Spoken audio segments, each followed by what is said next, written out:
வணக்கம் நேர்களே, தஞ்சாவூர் சமையல் சந்தோஷினி. வாங்க, நூற்கோலில் ஒரு கூட்டு செய்யலாம். 2 நூற்கோல் எடுத்து அரிஞ்சு வச்சுருக்கேங்க. இது பருப்பு ஒரு 3 ஸ்பூனு, பைத்தம்பருப்பு 1 ஸ்பூன் போட்டு நல்லா வேக வச்சு வச்சுருக்கேன் பாருங்கள். உங்களுக்கு காட்டுறதுக்காக வச்சுருக்கேன். நல்லா வேக வச்சு வச்சுருக்கேன் பாருங்கள். ஒரு பச்சை மிளகாய், கொஞ்சம் தேங்காய், ஜீரகம், இதை 3 நம்ம அரைச்சிட்டு வந்துடலாம். வெங்காயம் தாளிக்கிறதுக்கு, மஞ்சத்தூள், கடுகு, உளுத்தம்பருப்பு. இப்போ நம்ம குக்கரில் தாங்க வைக்க போகிறோம். வாங்க, அடுப்பை ஆன் பண்ணி குக்கர் போட்டிருக்கேன், எண்ணெய் ஊற்றிருக்கேன். இப்போ கடுகு, உளுத்தம்பருப்பு போட்டுடலாம்.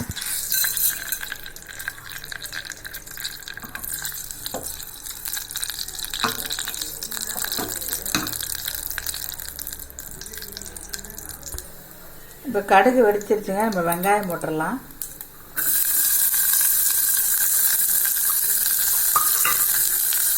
நம்ம ஈஸியாக வர 10 நிமிஷத்தில் வச்சிடலாங்க. சூப்பராக இருக்கும். சுகர் குறையுங்க, நல்லா குறையும். சுகர் 300 இருந்தால் கூட நல்லா குறைஞ்சிருங்க. நூல்கோல் சேர்த்துக்கிட்டா எல்லா சத்தும் அதில் இருக்குது.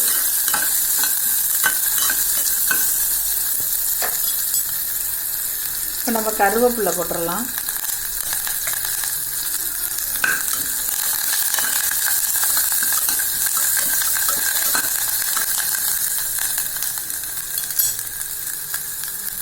இப்போ நம்ம மஞ்சத்தூள் போட்டுடலாங்க. இப்போ இந்த நூல்கோலை போட்டுடலாம். தண்ணி கம்மியாக தாங்க நம்ம ஊற்றணும். அதில் தண்ணி இருக்கும். பருப்பை நம்ம அதில் சேர்த்துக்கலாம். ஒரு பச்சை மிளகாய் அரைச்சியும் போட்டுடலாம். நம்ம முழுசாகவும் போட்டுக்கலாங்க. இப்போ நம்ம இதில் கொஞ்சமாக தண்ணி ஊற்றிக்கலாங்க. இந்த அரைச்சி வேற ஊற்றணும்ல, அதனால கொஞ்சமாக தண்ணி ஊற்றிக்கலாம்.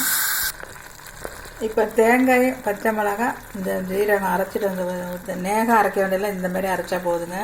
இப்போ நம்ம உப்பு சேர்த்துடலாம். உப்பும் தாங்காது, கொஞ்சம் பார்த்துட்டு போட்டுக்கோங்க. நம்ம உப்பு சேர்த்தாச்சு. இப்போ நம்ம குக்கரை மூடி வச்சிடலாங்க ஒரு நிமிஷம்.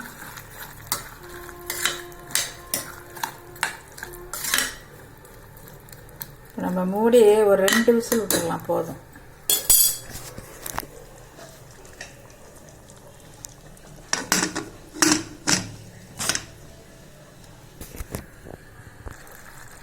இப்போ நூல்கோல் கூட்டு ரெடி ஆயிடுச்சுங்க. 2 விசில் தான் விட்டோம், ரெடி ஆகிட்டு. அடுப்பை ஆஃப் பண்ணிடலாம். வேறு பாத்திரத்தில் மாற்றிடலாம்.